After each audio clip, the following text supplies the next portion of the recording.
Hi everyone, author DL Tillery here, also known as the Mistress of Horror, and welcome to this week's episode. Before we jump into it, how about you subscribe and ring that bell and press that like button, or you can put the dislike button as well if you would like, and ring that bell so you know when I'm uploading new videos.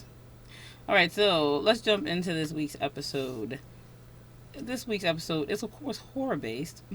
Duh, you should know this by now. It's about Eternal Darkness. This is not a novel or a film, but this is a video game. When it came out, it was released on the console called the GameCube, made by Nintendo. If you don't know who Nintendo is or what the GameCube is, you can Google it.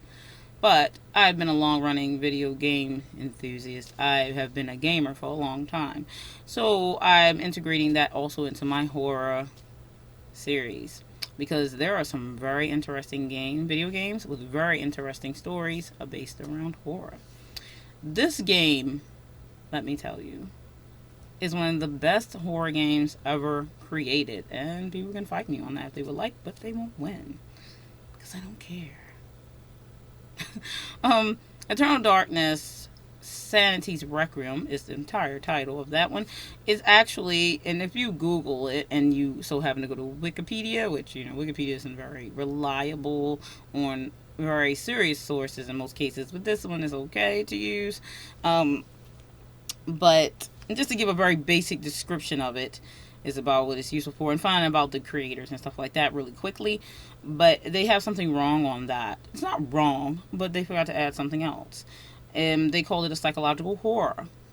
It is psychological horror, all right, but it's cosmic horror, to be exact. And but I mean, it's a little redundant to call it psychological. Let's just admit it now. Cosmic horror is very psychological, but it does not change from being cosmic horror. So it, at the least, they should have added psychological cosmic horror in there, because that's what it is. Anyhow, I'm going to go over the simple description of Eternal Darkness Sanity's Requiem, and then I will go over a few aspects of the game. I actually beat the game multiple times, which you kind of have to do in order to get the entire actual ending. It's very interesting how they put it together. But anyway, let's jump into the description. Eternal Darkness Sanity's Requiem is a psychological, cosmic horror, action adventure video game. Developed by Silicon Knights and published by Nintendo. Yes, Nintendo published this one. Originally planned for the N64 and was switched to the GameCube for development and released in June 24, 2002. June 24th, 2002.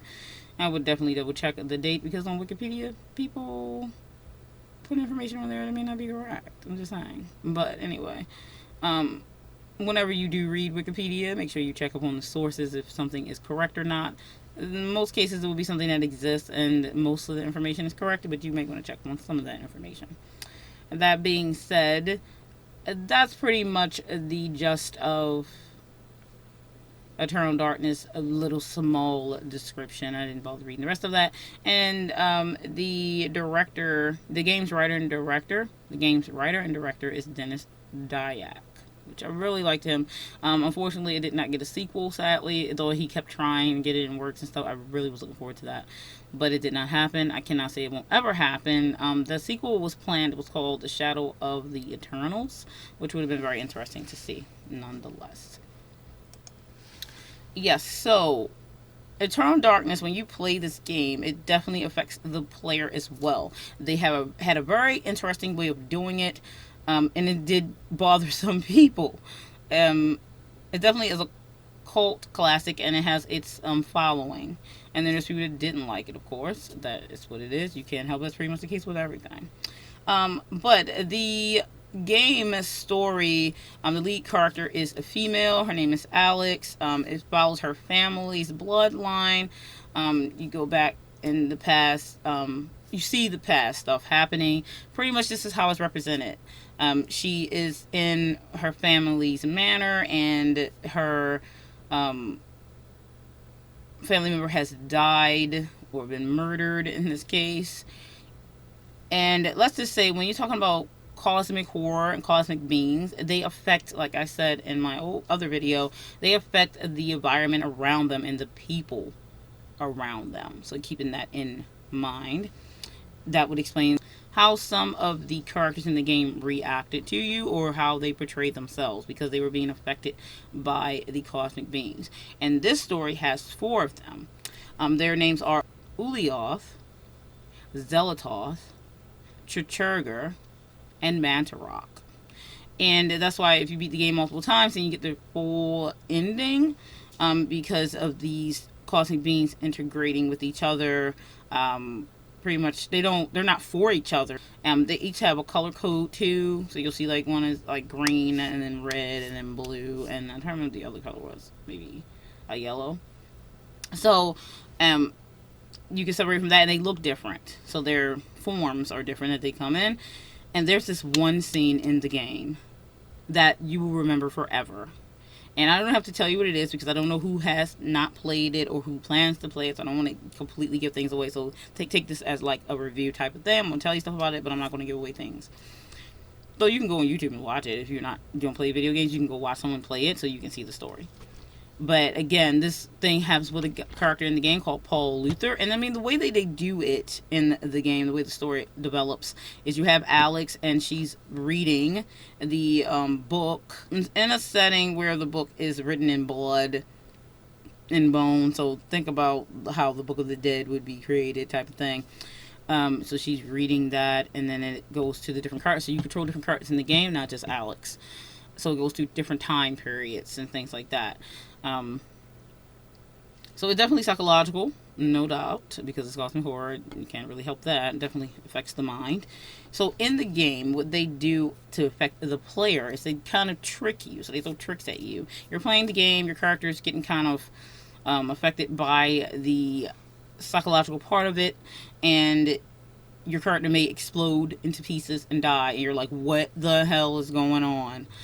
That didn't really happen, and it blinks and your character's back there, and you're like, okay. And then other things will happen where it seems like your game data got deleted, and you're like, what the? And it's back. Okay. So it's messing with you. I thought it was a really, really cool effect. It's a very unique game because of that aspect. And then it has really, really cool puzzles in the game. It's very thinky, if I'm going to use that term. I don't know. It's just one of the best horror games that was ever created. It just was. It was very good. And very scary. Cosmic horror to me is the top level of horror at its best because of the beings that's in it and what do they want? Why are they doing the things that they're doing? You can look into other horror aspects and look at things like vampires. You kind of can guess why a vampire's doing what a vampire's doing. If a vampire's drinking blood, it's because that's how they survive. If a werewolf, attacks someone, it may be their animalistic instincts that's taking over. You know the reasoning why these things are happening with these type of beings in those horror-based stories. When you talk about cosmic beings, they very well may be doing it to just for fun. They may be doing it for fun. They may be doing it because they're bored.